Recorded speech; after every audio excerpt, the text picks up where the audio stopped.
This video was recorded during a January 2022 field trip by the North Carolina Native Plant Society, Margaret Reed Triangle Chapter.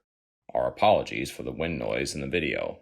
Jesse Wimberly, owner of Lighterwood Farm, has deep roots on this land. His family has been in Moore County and on this farm for generations. In addition to managing Lighterwood Farm, Jesse is the coordinator of the NC Sandhills Prescribed Burn Association, which works with private landowners in the NC Sandhills to teach them about the benefits of prescribed burning and the techniques to do their own burning. Visit sandhillspba.org for more information about the Prescribed Burn Association and using fire for managing longleaf pine ecosystems. Jesse and his family were recognized in September 2021 by the NC Longleaf Honor Roll for their long-term interest and outstanding management of their longleaf pine stands at Lighterwood Farm. The property is located west of Pinehurst, south of Carthage, and just east of West End. In other places, like when you get to Georgia, they don't call it the Sandhills so much, they call it the fall line, because that's what it is. It's literally where the Piedmont drops off to the coastal plain. This was all formed by, movements of shorelines coming in and out. So, going back to what makes this area so special, in addition to fire, is really where it is. And Julian, I'm sure there's many people here who can add into this story. I mean, we've got that fall line plant community, we've got north and south plant communities collide in here, so there's just a whole lot going on. Then when you add fire to that landscape, you end up with some very unique adaptations. So I think that's the story that the Sandhills tells better than any other story, is adapting to a very disturbance. That's what we call this landscape, a disturbance force. And the disturbing factors were hurricanes, ice storms, but most importantly, fire. So before y'all got here, I was saying my family has used fire for 150 years out here. If you were an early settler out here, you had to use fire, and this is the example I would give you right here. This is not a result of a house fire. This was just a log that was cut right here in the yard, and it had fire scars on it because fire came through this landscape. My mom died at 96 a few years ago. If she were here today, she would talk to you, about fire the same way you would talk about snow. It was part of what happened here. She said when she was a little girl, this was pre-suppression. She was born in 20. So this was pre-suppression. So fire was on the landscape unabated at that time. She said it'd be out. Fire would be coming out of the west. Men would go down and grab a lighter knot, go down to the creek, set a backfire. The backfire would push the head fire either north or south. It was just something they talked about. But most importantly, and this is the story that's really coming along in this country right now, is we're getting back to a need to understand about living with fire. And one of the last moments I had with my mom was she was so frail at this point.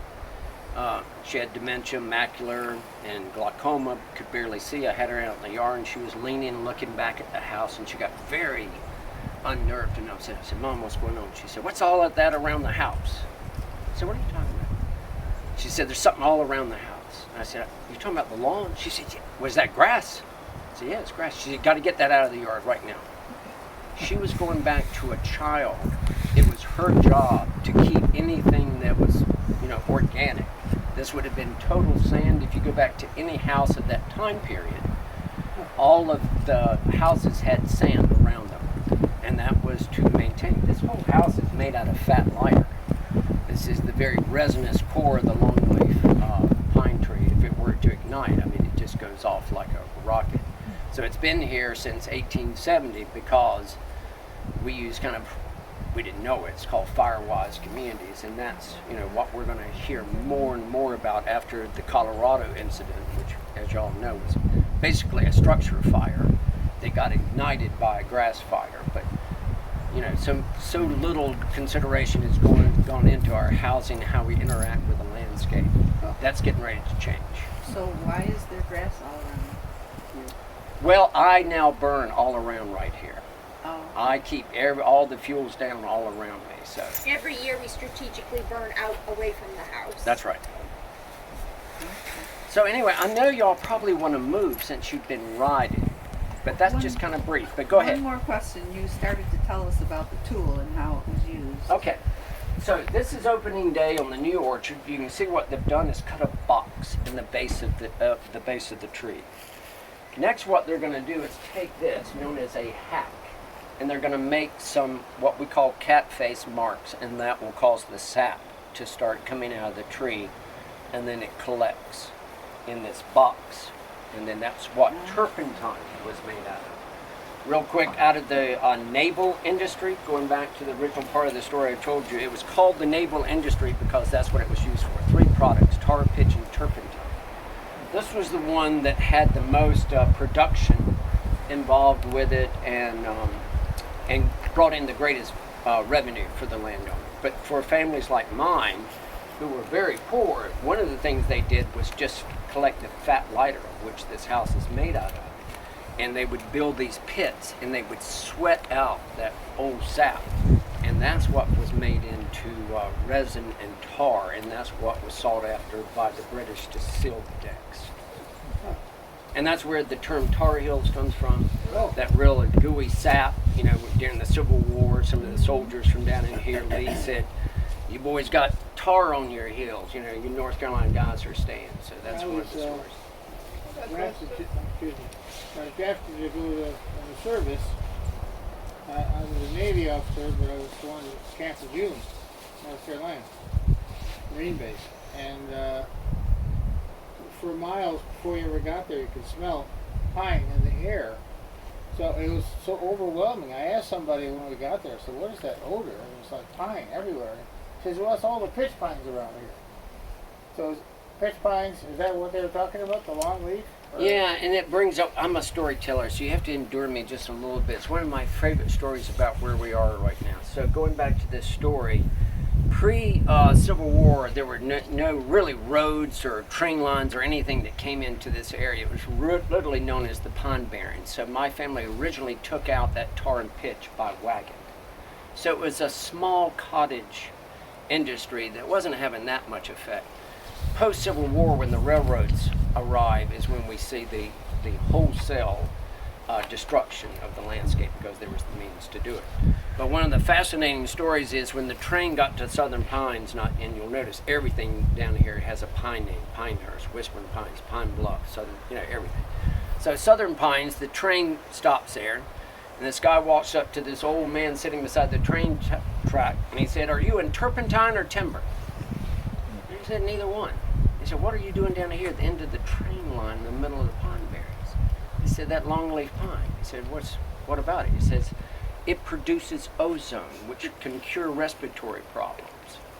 So that's why Pinehurst and Southern Pines are here today. A total bogus story, not true at all. But there was even a hotel built in downtown Southern Pines called the Ozone Hotel. So this guy made handbills and sent them back up to New York and Pennsylvania and said, "Come to Southern Pines and cure respiratory." And it wasn't just here, it was all throughout.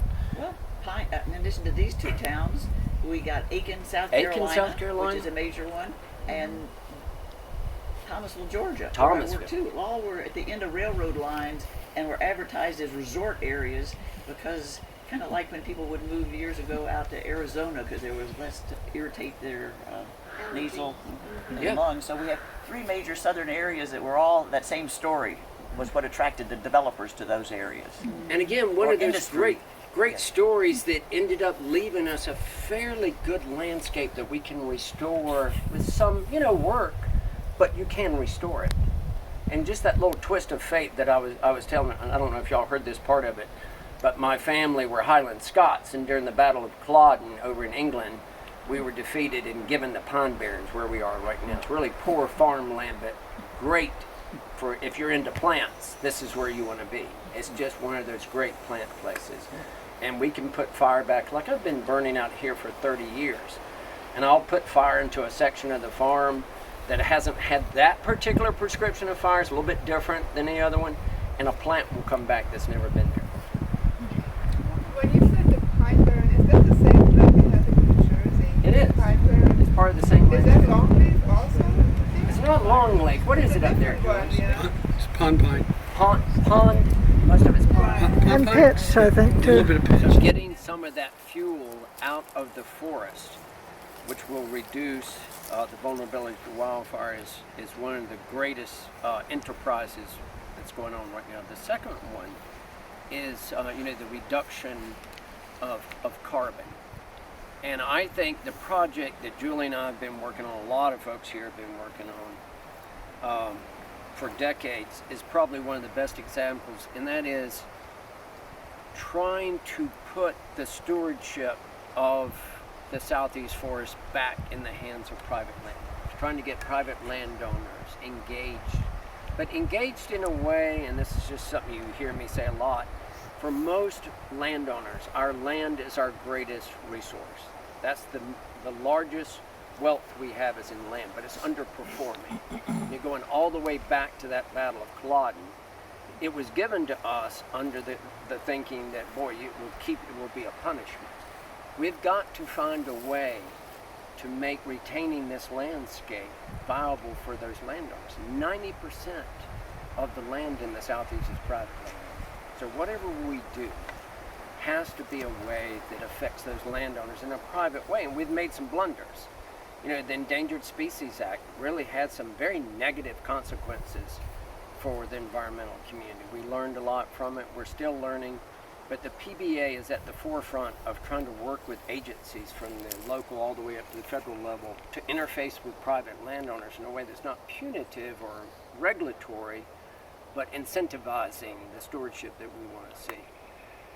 So, we're trying a lot of different things. It is a very time-consuming effort, but the PBA is our first attempt here in the Southeast to organize landowners to do the burning ourselves. We have depended on, outside help, or just like my family did, kind of off the radar burning. There's still, folks here in North Carolina. By the way, North Carolina is third in wildfires in the country. California is one. I can't remember who is second, but North Carolina is third. So there's a great need to try to figure out how to put fire back on the landscape in a controlled fashion so that it's not in a wildfire. So you would burn all this grass down here? Yeah, so this is an example of one of the things that we try to work with landowners. A lot of us, somebody asked, what do we do? Well, originally we were turpentiners.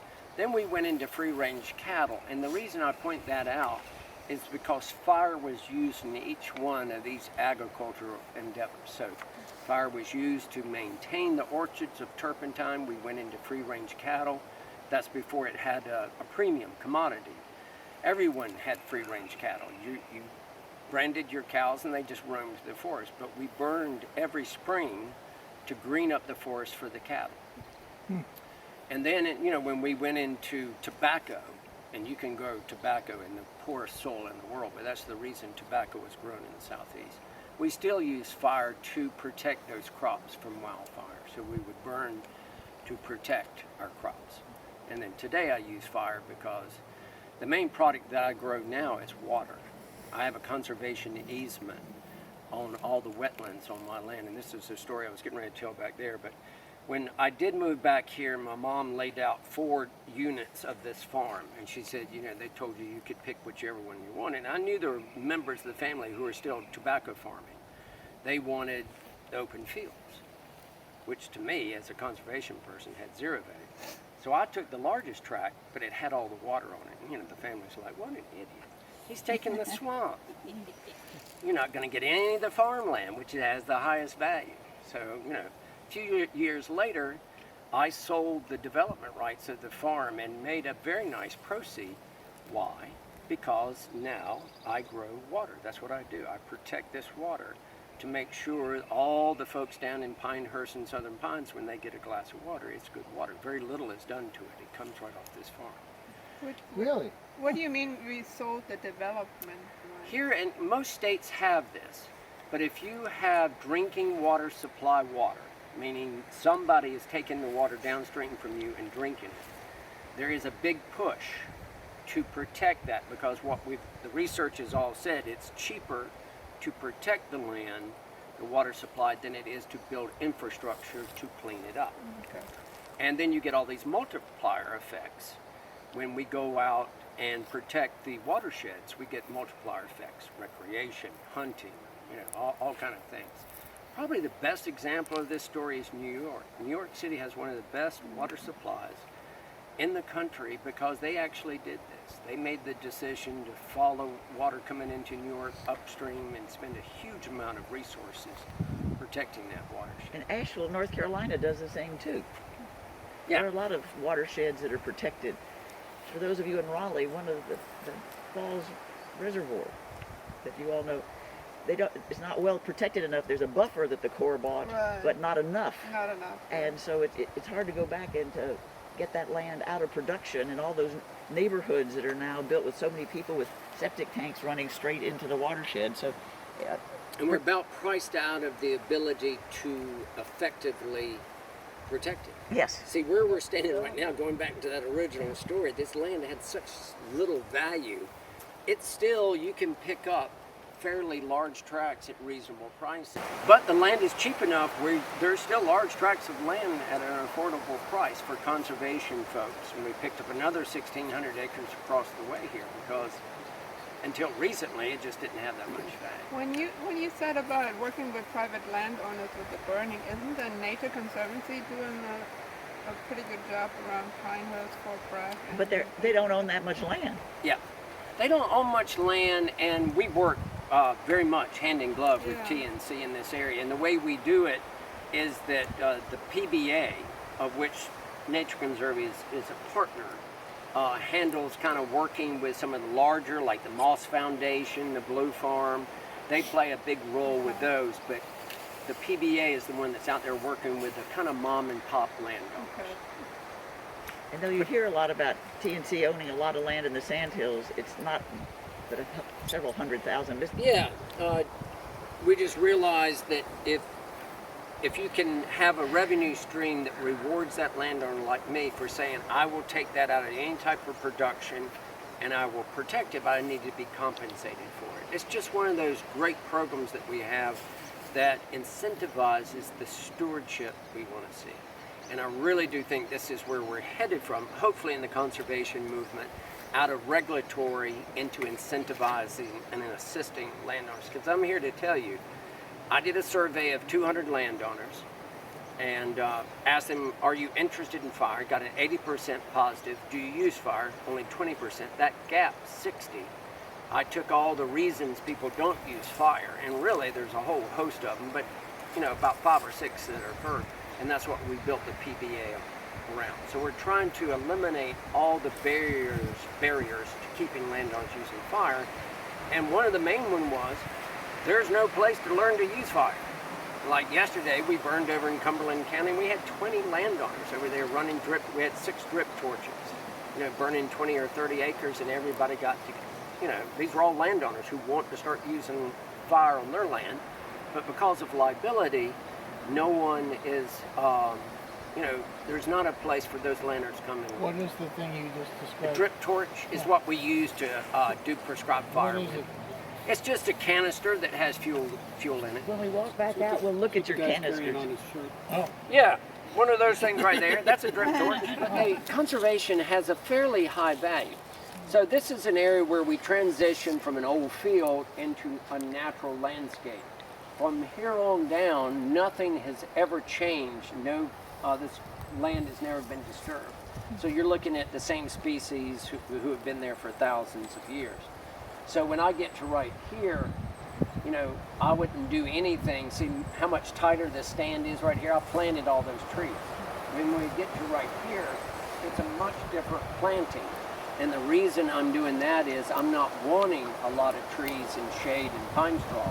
What I'm wanting here is sunlight on the ground. Sunlight is that key that really determines a lot of the plant communities. So there's 2 things, when it comes down to restoring longleaf, you can reduce it to 2 very simple terms, and that is thin and burn. And the reason I say thin is because the basal area, which says how many trees per acre, was about 30, meaning just a tree here, a tree there, a tree here. It's very open, and that's what led to the very diverse ground cover. So trying to do that is not always what a landowner wants to do because they want to produce some trees for production. So trying to find that balance, and this is where I'm doing that. So this area over here is production timber pine straw, much denser stand. And then as I get over here, it opens up, and I'm using this for conservation. And my conservation easement starts right here. So now my goal is water production. Over here it's pine straw production. Over here it's water production. It's basically a symbiotic relationship between the wiregrass and the longleaf. The wiregrass carries that fire through there. Longleaf very fire dependent. I wanted you to see this spot right here. Several things going on. You'll notice the wiregrass down the hill. This was a summer burn, and it's gone to seed. That's what we're after. And it's fascinating when you start looking at the plant morphology. This plant will only produce viable seed if it's burned a certain time of the year. And you start thinking about where would that fit in from an evolutionary standpoint, and that is it geared itself towards producing seed to coincide with the main factor producing the fire, which was lightning. So our highest occurrence of lightning is May, June, and July. So it geared itself to produce seed at that time of year to take advantage of the fires that would be coming through and setting up for being successful with reproduction. So this is how we learn about seasonality of fire. Now I'm basically at a point where I say every day is a burn day. And to be truthful, and you know, I don't think anyone would dispute this, probably fire was on the landscape all the time. Pre-settlement, before Europeans were here, there was no fire suppression, so it would just be burning. And I've had this happen out here on the farm. I would burn a section that hadn't seen fire in a while. It would get down in some organic matter and sit there and burn for a month. So I'm sure that happened here. It would get in some place when the conditions weren't right. Like yesterday, the relative humidity dropped into the 20s while we were burning. And the fire became very excited and active and very aggressive. So I'm sure that happened in other areas. It went quiet for days. When it would rain, it would just slowly creep. But what you're looking at here is that was summer burning. This was 2 years ago we burned that. You can see what it starts looking like. This is about ready to be burned. But the most fascinating plant communities in the sandhills is the one that's right behind you. This is known as a sandhill seep. So I originally said, you know, most of the soil that we have here is deposited by large rivers coming off the Piedmont, hitting the ocean that used to be in Rayford. So this narrow band that you're seeing behind you, the Sandhill Sea, what it is, there's deep sands above it and below it, but right here a lens of clay comes up to the surface. And that clay lens does not allow water to pass through it, so it holds water. So now all these plants rush in here because water is the limiting factor in the sandhills. We get plenty of rain, not available because this coarse sand, the water goes right through it. So you get these places where clay comes to the surface, all the plants rush in. And this is where all our insectivorous plants are. There's sundews in here, pitcher plants, a lot of very fascinating things going on. But you know, this tree evolved understanding why waste seed if the conditions are not right for germination. And the only conditions that are going to be right for germination is after our fire is moved all this organic material, we're down to mineral soil. It's only chance for germination, so it waits for that fire. Fire triggers the seed release. Yeah. Yeah, there are so many adaptations here in the sandhills that are just amazing. What kind of pine is it? This is a pond, P-O-N-D. Oh, okay. Pond pine. Are you collecting cones from all the different species? Sure. Do you want to add one? Yeah, and then while we're at it here, here's probably one, you know, everybody has their own, and of course I'm just a big fan of the longleaf. Not a good example, but we'll find you one. The longleaf has this incredible, see they're closed up right now because they're wet. They will open up. If you put that in the oven at home, it will pop back out. But anyway, this is one of what I think is the prettier cones that we have, and this is the shortleaf. So you have the longleaf, then you have loblolly, you know, which like right behind Julie there. See, those are two big trees, those are lobs. So that's a lob. And then this tree right here behind you is a shortleaf. And I think that cone, that's a fully developed cone, is just a very pretty cone. Love that, they're very ornamental. Here, you So can- they are fire dependent too? Yeah, they love the same fire return cycle as the longleaf. They do very well. This is the short leaf. See, Very it's got well very with fire. short needles.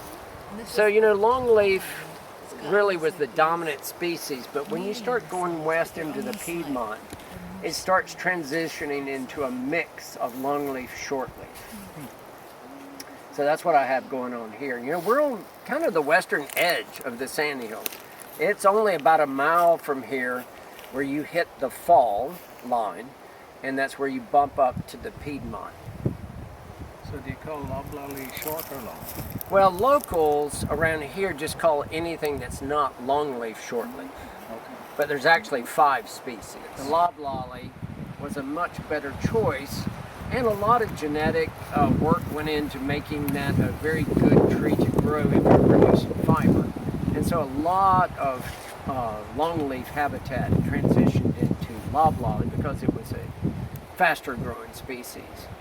So that's, you know, the role of those of us who are trying to put it back is finding that kind of economic mix that we can entice landowners. You can make some money, you can get some conservation, you have a legacy to leave, and just the magic of a longleaf pine forest, the floor is unsurpassed. Julie? I got to share my land in Texas with my sister, and we planted longleaf on a ridge. It's good land for loblolly, and I convinced her we were going to grow telephone poles, and how valuable telephone poles were, which they are, and you get more telephone poles per acre out of longleaf than you do any other pine. So if you want to hold on to your land for a while and grow it, she really got into paying attention to poles, and longleaf is so straight and burning so much, has so many fewer branches down low that you have more telephone poles per acre, and they bring more money than anything else, than saw timber. And so my sister thinks she's growing telephone poles, which she is. How old do they have to be before they harvest? Oh, they'll be at 40 years old. Part of it is what you market out of your timber. In addition to when it's young to have the problem, well, not problem, but be able to rake pine straw, and then as they mature, you can do different products. But it takes a sophisticated forester to help you do that. And truth to tell, there are not many sophisticated foresters, and that's one of our real needs, is to train more people to be able to help landowners know what they can market from their timber, particularly mixed stands and what you want to do. But I want to say one other thing. I worked in Mississippi for some years. I left, and then Hurricane Katrina hit. And one of the fascinating things that we learned, there'd been a planting that Mississippi State had done that had loblolly, longleaf, and slash all growing on the same site. And Katrina went through that area and tore it up, and many of my friends there lost a lot of houses and land. The longleaf held up so much better to the hurricane. And that's when you look at all the fires in the southeast, hurricanes, tornadoes. This tree, this longleaf, does better in these circumstances than anything else does. Think about it, was over 90 million acres of the South had that one tree. One species covered that much acreage. That means it's more tolerant of many more forces. Fire, bugs, and now we really have the proof in numbers from the hurricane situation. So we're learning more all the time. We thought we knew a good bit about longleaf, but the values are going up all the time of the things that it can tolerate and how well it does. And a long time ago when Jesse was starting to work on this and I had been working, it was hard to convince people to grow longleaf for any reason. Well, it doesn't grow fast enough, it doesn't do this, it doesn't do that. Well, think about what's happening to our weather now. Think of all the fires, think of all the storms. Longleaf is the tree of the future. It's not the tree of the past. It has more ability to withstand more forces that are being accentuated in our landscape than any other tree that we can grow. We're just seeing a lot of old traditional patterns of thinking fall apart. You know, it's very unnerving a little bit. But one of the ones I'm most excited about is we're moving out of an extraction-based mindset. Remember I told you when the family had the 4 tracts of land laid out and they went, look at you, you picked the one with all the swamp on it. That is just a harbinger of where we are headed. Remember I said forest health, number 1. Second is CO2 sequestration. What we do know, one of the best solutions is community-based solutions to these conservation challenges. One of the best ones we have is where you're standing right now. If we can make it economically viable for landowners to retain that forest land, we reduce CO2. There's a whole suite of programs that are coming to a landowner. My family, if you would ask them, how do you make money off of land, historically been turpentine and tobacco. We never got back that dollar per acre that we received through tobacco. But now if I can put like a revenue stream, a little bit of pine straw, water, a little bit of harvesting, selective harvesting, you can put together an economic package that landowners will see. But now, the one that I'm most excited about is CO2.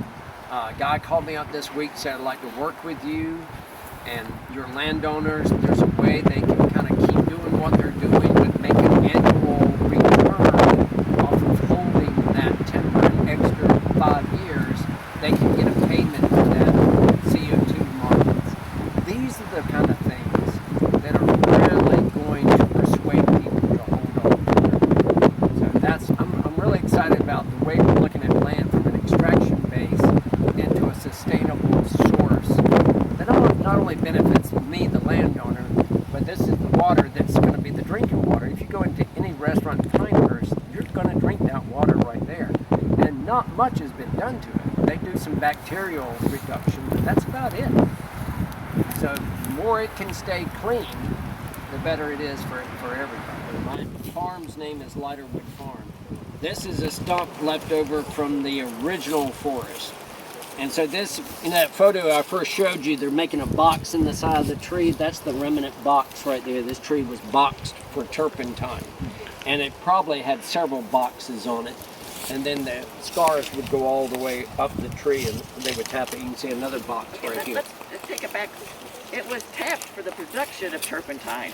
Yeah. You didn't get turpentine out of that box. That's right. Okay, do you all understand that? It was the resin. Wasn't that the right word?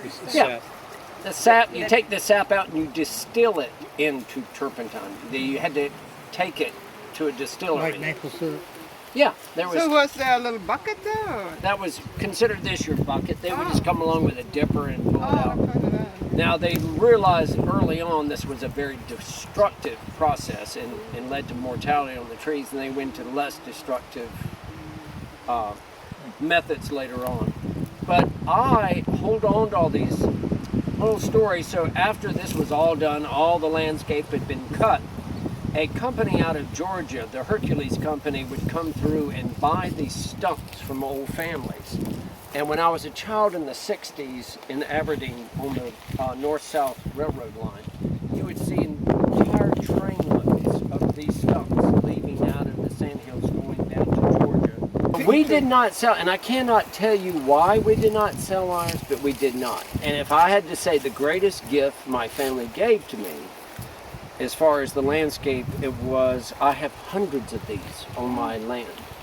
And when I first came out here 35 years ago and started putting fire back on the landscape, I did the painstaking work of clearing around all these because they ignite. So much work, and I spent hours, days, probably weeks clearing around hundreds of these on my land. And I said, there's something important about these. And lo and behold, now, all the herpetologists will tell you these are crucial hibernacula for our herp population. South of the Savannah River, you have gopher tortoises that make burrows. Up in the sandhills here, what we have is these, and they all have cavities around them because, this is just the core of the tree, and so there's little cavities, and that's where your frogs and snakes and stuff hibernate or go into overwinter. So these are crucial to the habitat. Thanks to Jesse Wimberly for sharing his stories about living and working with longleaf pines, and to Julie Moore, botanist, conservationist, landowner, and lover of longleafs, for making the connection for us and for providing additional information during the tour.